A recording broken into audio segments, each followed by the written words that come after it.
Des panneaux photovoltaïques sur l'eau, cette installation est encore expérimentale, mais elle produira dans quelques semaines de l'électricité.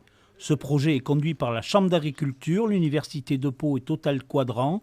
Il consiste à utiliser une partie des surfaces des lacs d'irrigation pour produire de l'électricité verte et préserver le foncier agricole. Il faudra conserver ce support essentiel qui est le foncier agricole. Donc on a aujourd'hui encore des toitures à fournir, on a encore aujourd'hui des friches industrielles que l'on peut remplir, on a des retenues collinaires sur lesquelles on peut poser des panneaux. Le prototype n'est pas uniquement une production énergétique, mais bien un équilibre économique et écologique. On ne détériore pas tout l'écosystème environnemental, mais même on apporte un bénéfice.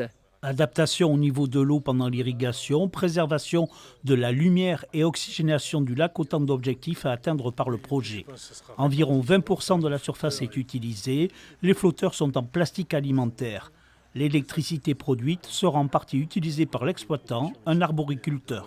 La grosse consommation pour nous, c'est les frigos dans lesquels on conserve les fruits du verger et pour permettre d'avoir un étalement de la commercialisation.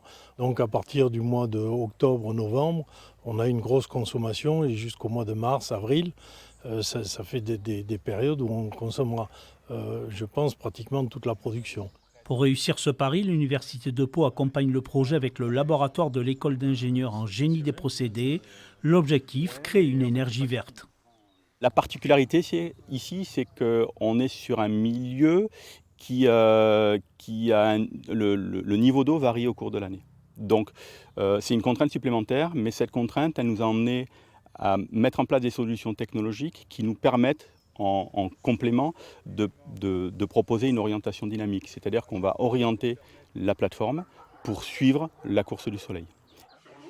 La présentation de cette expérimentation s'est faite à l'occasion de la signature de la charte régionale de développement du photovoltaïque par les acteurs du monde agricole de la Nouvelle-Aquitaine.